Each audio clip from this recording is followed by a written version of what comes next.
Machine learning, drones, high-throughput phenotyping and field-based heat chambers are some of the innovative technologies being employed by Australian researchers and breeders who are working together to improve the heat tolerance of wheat. I think all of us are aware that the climate is changing, it is getting warmer, there's no doubt about it. We're seeing more heat shocks than we used to, so much more variable climate.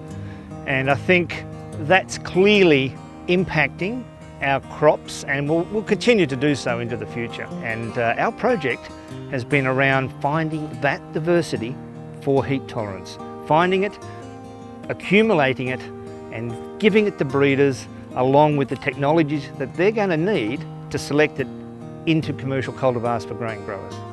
GRDC has invested in a collaborative program between University of Sydney, Department of Primary Industries and Regional Development, Intergrain and Agriculture Victoria. One of the major trial sites is at the Plant Breeding Institute in Narrabri, where Professor Richard Trethowan and his team are working to improve yield and yield stability in wheat through better heat tolerance. We've been using a genomic selection approach in our pre-breeding program, and I think that was quite far-sighted of GRDC to fund a program like this. So we've been able to use that technology to combine the genes that we want, but to also estimate those breeding values and recombine in crosses the best materials based on those breeding values. So we've been able to cut the cycle time down. So instead of taking 5 to 6 years to produce a line, we do that in 2 to 3 years now. So it's quite rapid. And I think what we have been able to do is, and I think this is something that a commercial program might struggle with, we've been able to trawl the world looking for diversity. The main idea within the project is a 3-tiered phenotyping approach. So firstly, we bring so many different lines from all over the world, and we look at them in large-scale field trials here in Narrabri, and then we have other smaller sites dotted across Australia. And from the main site here in Narrabri, we use that to train our algorithms and then predict what is going to happen at the other sites across Australia.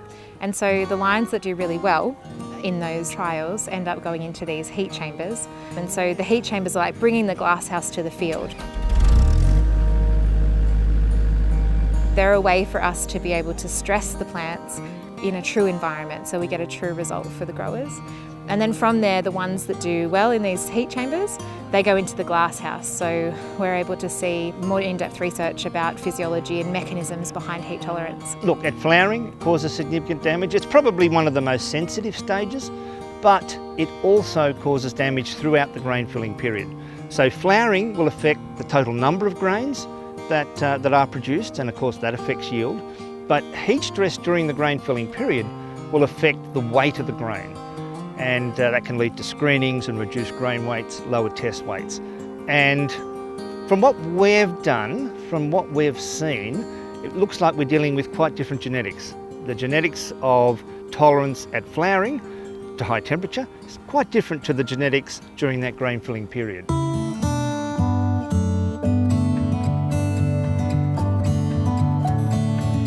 When the trials are so big, so these are thousands and thousands of 6 by 2 metre plots, it's really hard for an operator to go and take measurements individually for each plot because the environment's constantly changing when you're taking those measurements through the day. So using drones is a fantastic way for us to be able to take a snapshot in time of what is happening within that field.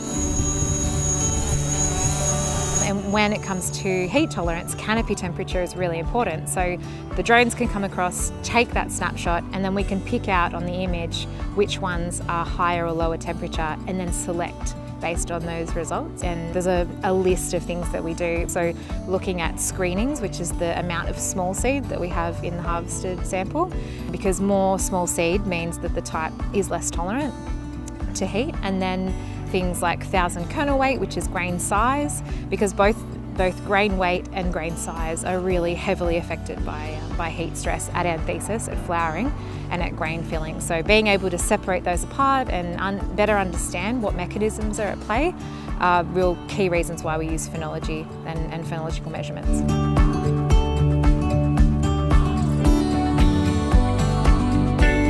You want to produce a line that has all this diversity in a good agronomic background. makes the breeder's job a whole lot easier to transfer that into a cultivar that has a milling grade that can be commercialised. So that's what we've done.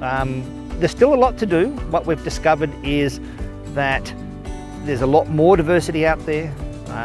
There's a lot more we can do to push the game further. We've been able to achieve, I think, a really significant intermediate level of heat tolerance, greater than what we see currently in the commercial sector. But the evidence suggests that we can push that even further.